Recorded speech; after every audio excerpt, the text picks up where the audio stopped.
କହିଥିଲ ମୋ ମାମା ତାର କ'ଣ ହେଇଛି କ'ଣ ହେଲା କ'ଣ ହେଲା କି? हेलो हेलो नमस्कार welcome to a another mini blog. तो आज हूँ रज संक्रांति।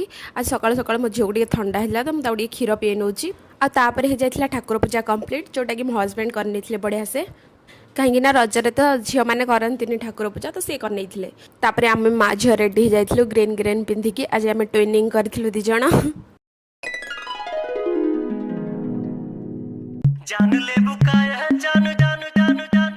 सॉरी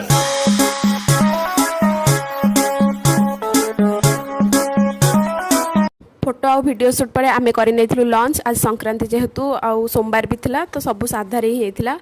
तो मो हजबैंड का इच्छा था कांजी तो से कांजी होता छुई आलू भजा कदली मंजा आउ पटल आलू तरकारी आ पांपड़।